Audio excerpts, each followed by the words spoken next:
السلام عليكم متابعي قناة سعد. اليوم غتشوفوا معايا طريقة تحضير واحد الأكلة سهلة وسريعة بالبطاطا والدجاج، فعلا تستحق التجربة. وإلا عجبتكم وصفة ديال اليوم ما تنساوش الضغط على زر الإعجاب وكذلك الاشتراك في القناة مع تفعيل الجرس باش دائما توصلوا بجديد الوصفات. نخليكم مع المقادير وطريقة التحضير وفرجة ممتعة. غادي نحتاجو كمكونات لهاد الوصفه. عندي هنا واحد شويه ديال الدجاج، كنحتاجو كذلك بطاطا مقطعه دوائر، واحد الحبه بطاطا مقطعه دوائر تكون كبيره، وكذلك شويه ديال الربيع، والبصله تكون مقطعه دوائر. وكنحتاجو واحد الملعقه ديال لا موطارد، غادي نحتاجو واحد 2 ملاعق ديال زيت الزيتون، واحد ملعقه ديال الزبده بحراره المطبخ، يمكن لكم كذلك تعوضوها بالسمن. وغادي نحتاجو شويه ديال الخرقوم اي الكركم، وشويه ديال الابزار الملحه، وشويه ديال السكنجبير، وشويه ديال الثومه غبره. هادو هما المكونات اللي غادي نحتاجو. اكيد الدجاج من قبل راه غسلناه ونقيناه وعملنا له الحامض، ودابا مباشره كنحاولوا نعملوا ديك الخلطه جيده للدجاج، ونحاولوا نخلوه يعني تقريبا واحد الساعه حتى لساعتين، يعني قداش ما خليتوه في هذه الخلطه الا كيكون واحد المذاق لذيذ في الدجاج، وكيكون تتكون فيه واحد البنه.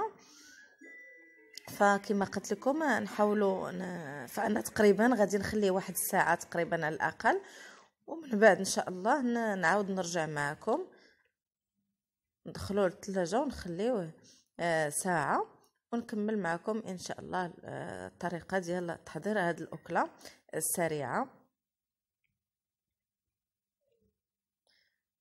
نحاولوا ندهنوا مزيان ديك الجلده، ونحاولوا ندخلوا مزيان دوك المكونات جيدا. فانا هنا ما عنديش السمن، عملت فقط معلقه ديال الزبده، فاللي عنده السمن تعملوا كذلك. ونعاود ان شاء الله نكمل معكم طريقه تحضير هذه الوجبه، يعني كتصلح للغداء او للعشاء. فمن بعد يعني مرور واحد الساعه ولا حتى ساعتين مزيانه، يعني قداش ما طرقت كتكون فيه البنه، غادي نحتاجو واحد المول ديال اللي غادي ندخلو الفران، كنكونوا دهناه بالزبده، يعني زبده اون بوماد.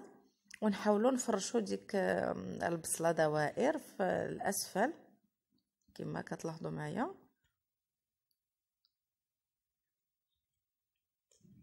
نحاولوا نفرشوها في الاسفل ديال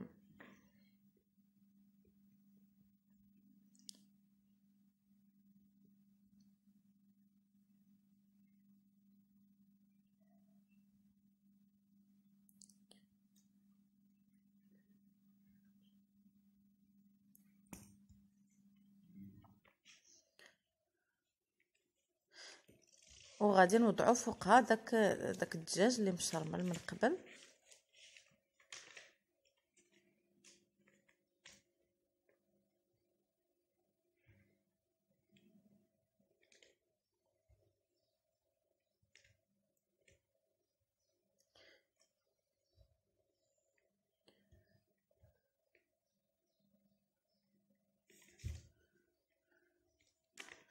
غادي نحطوا البنات داك الدجاج من فوق هاد البصله اللي حنا استفناها في الاسفل،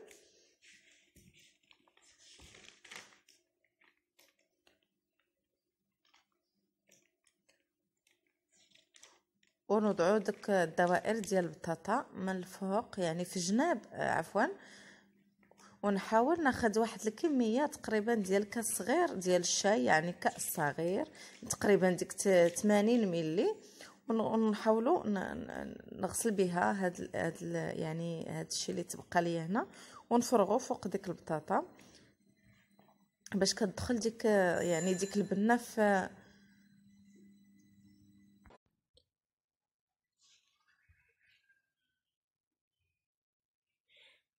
نحاولوا نوضعوا ديك الدوائر ديال البطاطا في الجوانب،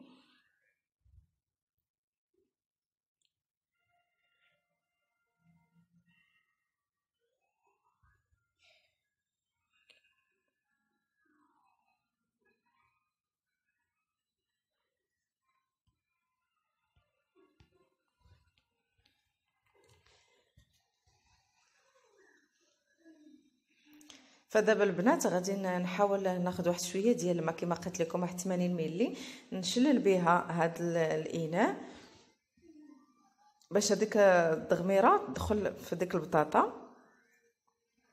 وندخلوه للفران يعني حتى كيطيب وكيتحمر، ونخرجوا تشوفوه ان شاء الله معايا، باش تلاقاو معايا باش تشوفوا الشكل النهائي في طبق التقديم ان شاء الله.